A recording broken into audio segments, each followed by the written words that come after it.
Hey, what's up guys? John here. Investors are scooping up single-family tract home communities across the country at discounts to list these properties for rent.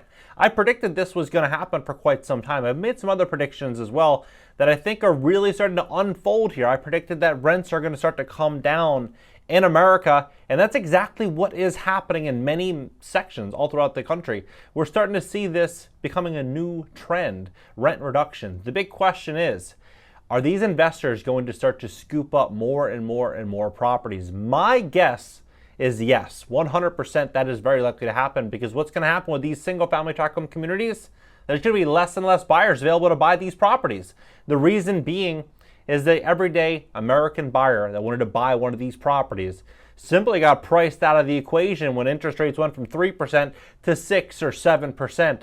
So these developers, they're desperate to unload this product. And so what are they going to do when they sell these properties? Are they going to sell it to a hedge fund, and that hedge fund's going to go sell these properties one by one and pay realtor fees and holding costs? No. They're going to list these properties for rent. That's exactly what's going to happen. In this video, I'm going to walk you through everything that's going on behind the scenes. Please hit that like button. When you hit the like button, YouTube's going to share this content to educate more people about what's really going on. Investors are scoring bulk discounts from strapped home builders, and they're getting upwards of 15% off. I personally believe the discounts are going to start to go in the 30 to 35% range over the next 12 months. And the reasoning for this, as I believe we're going to be stepping into an economic environment in which there's going to be much more fear, and there's going to be more supply of home builders looking to unload tract communities than there are available investors out there ready to scoop these properties up. So what's going to happen? Supply is going to outpace demand. Values are going to be falling, especially as interest rates rise alongside of that equation. Builders stuck with a stockpile of extra homes are turning to the boogeyman of residential real estate investors. Home builders are offering discounted bulk sales of homes to investors, the Wall Street Journal reported. The move comes as rising mortgage rates are sidelined traditional buyers from the market, saddling builders with more inventory than they know what to do with. In August, homes under construction increased 14% year over year, which seemed desirable in a market hamstrung throughout the pandemic by a lack of inventory. But sales were hotter a year ago when mortgage rates were significantly lower than the 7% they are now approaching. They're closer to 8% if you have horrible credit. Simply go to Google and type it in, mortgage rates today, and you will look. There'll be a drop-down menu. You can look at credit scores, 640 to 660. It's almost 7.9.5%. It's close to 8%. If you have a credit score, the average credit score is a 698 in America. It's about 7.5%. And if you have perfect credit, 800, above 740 to 800, 850, then you're looking more around the 7.1%. So rates are skyrocketing. To that end, builders are offering discounts in that range of 10 to 15% from the estimated retail value brokers and investors told the outlet. Some are offering as much as 20% for a bulk sale, an attractive option for investors who can save money and energy by keeping holding costs together. Single-family rental investors pulled back on home purchase activity in the summer, waiting to see if home values would start to come down. They haven't yet, but growth is slowing. The rising cost of financing was hampering investors, the likes of KKR, Henry Kravis's company, My Community Homes, American Home for Rent, and Amherst Holdings. New homes accounted for just 2% of investor purchases in July. That seems very unlikely. I believe those numbers are much higher. These companies are still eager to be a part of the single-family rental market. However, as long as it comes to the right price, sustained demand and short supply of homes sparked a boom, making built-to-homes rent the fastest growing housing sector in the nation. Rents have been on an upward trend, improving investors' returns. Well, that show is going to come to a quick end. It's already starting to, rents are starting to come down. But what I think is going to happen, it's going to be a multi-pronged approach as to why I think rents are going to be coming down in a very, very big way. The first, of course, is going to be these 1.5 to 1.7 million new homes, most of which are going to be traded to investors that are going to list these properties for rent. The second is going to be retirees. They're going to be questioning the retirement. They simply won't have the cash reserves to make it through. And if they sell their property, they'll have nothing. These people are very likely going to turn to landlords. Then you have the everyday home seller that missed the market. What are they going to do? They're going to likely list their home for rent because they're not going to sell it for less if they have the option. The next is going to be people that simply are getting shaken by the economy, maybe losing their jobs. What are they going to do? They're going to turn their homes, turn the keys back to the bank? No, they're going to try to list it for rent, rent out their property and try to weather the storm.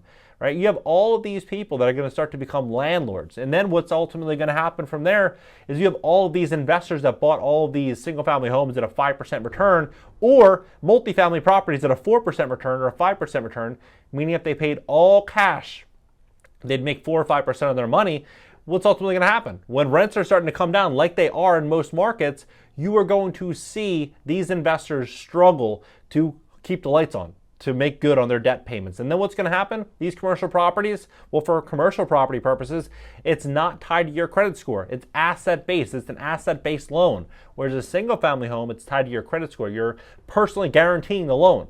It's different with commercial properties. You're going to start to see a wave of foreclosures across commercial properties. You're going to start to see rents really drag in everyday American communities. It's all going to be becoming real. It's happening right now. Surging mortgage rates and continued economic uncertainty could adhere even more to the rental market in the near future. As financing a home purchase becomes more untenable, investors scoring discounts on home purchases may wind up reaping even more benefits than before. And they're saying right now that investors bought up a quarter of homes last year. A quarter of homes last year. Now, what's going to happen when this economy starts to go through a really big change is banks are going to be much more careful about who they're lending money to. And because of that, there's going to be less available buyers that can get loans, less available buyers that can afford to buy these properties with these increased interest rates. There's going to be more desperate sellers across every community, and there's going to be deep-pocketed investors looking to allocate capital efficiently. They're going to want to do it and buy hard real assets in which they can rent out, even if the rental rates are a little bit more depressed in the short term. Long term, they know at the end of the tunnel, there's going to be light. As this wealth transfer finishes, they're going to be able to have real control and authority over the housing market because they're going to be able to essentially control the rents, right? But right now we're going through that traditional or transitional period in which people are going to try to fight to hold on. But as people start getting wiped out, these investors are going to run in there, scoop everything up, and then have control. But this is not if you're an investor or if you want to be an investor, you're a business owner, this could be a huge opportunity for you, a big opportunity, because this is what's going to happen. There's going to be a massive market for homes for rent. That's every smart investor knows that the next couple of years, it's going to be that wealth transfer. And so if you can buy distressed assets and you can rent these assets out and weather a storm, you're going to make a killing. It's going to be the ones that simply, they don't have the margin in the deal. They bought a 4 cap, they bought a 5 cap. They have a $3,000 mortgage. They can only rent out their property for $3,000. And if they have an eviction or if they have a tenant vacant for 2 months, 3 months, they can't hold on to the property. Those are the people that are going to be in trouble. The ones that, they bought really well, they have a great asset, they can reduce the rent if they have to, those people will always be fine. Investors bought nearly a quarter of U.S. single-family homes that sold last year, offering up rents for suburban families in the process. The issue is especially acute in some Sun Belt states amid evidence that investors often can outbid other buyers, keeping starter homes out of the hands of would-be owners, especially suburban Black and Hispanic families. Some local officials in those states are pushing for increased regulation of investor purchases, but many Republican lawmakers oppose such controls. Investors bought 24, and I'm not sure I believe in and all that, but investors bought 24% of all single-family homes sold nationwide last year, up from 15% to 16% annually, going back to 2012, according to state-line analysis of data provided by CoreLogic, California-based data analytics firm. The share dipped only slightly in the first 5 months of 2022 to 22% investor purchases. And the reason being it's dipping slightly is because the smart money knows that we're going through a wealth transfer. We're going through a really, really big change economically. And they want to be sitting in mountains of cash. That's why. They're not buying as much. They're sitting patiently. They're waiting for huge distressed opportunities. And then when that happens, it's going to go from 22% to 32% to 42% to 62%. It's just going to continue to climb. Over time, this is going to be the single-family home market, multifamily, commercial.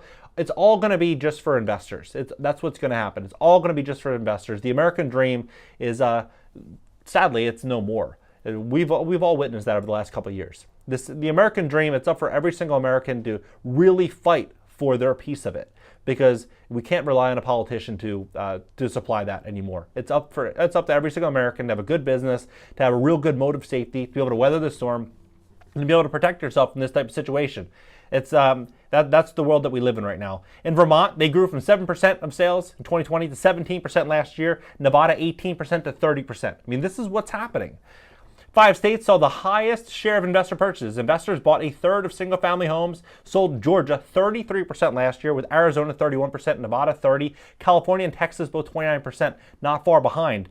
Investor ownership began to grow after the Great Recession of 2008-2009, when large swaths of overbuilt Sunbelt homes went into foreclosure and investors snapped them up. Investor ownership grew again last year as pandemic-related demand for suburban housing rose and investors saw a chance to win bidding wars with cash offers. What do you think about this situation? Do you agree with me that what's going to happen over the coming few years is investors are going to own a larger chunk of the housing supply, and it's going to get harder and harder and harder to be a home buyer in 5 years, 7 years, 8 years? The time to buy is going to be very, very soon. You want to make sure you have good credit, you have cash reserves, you have a really strong source of income, you have very low debt levels, you're positioning yourself. This is the time to do it. If you'd like to make money from home, work with us at cashnow.video/money, join the Discord. If you need help fixing your credit, cashnow.video. Subscribe here. Subscribe also on my second channel, and LinkedIn, Instagram, Twitter, and TikTok are found in the banner. And let's talk about it in the comments section. I'll catch you guys in the next video.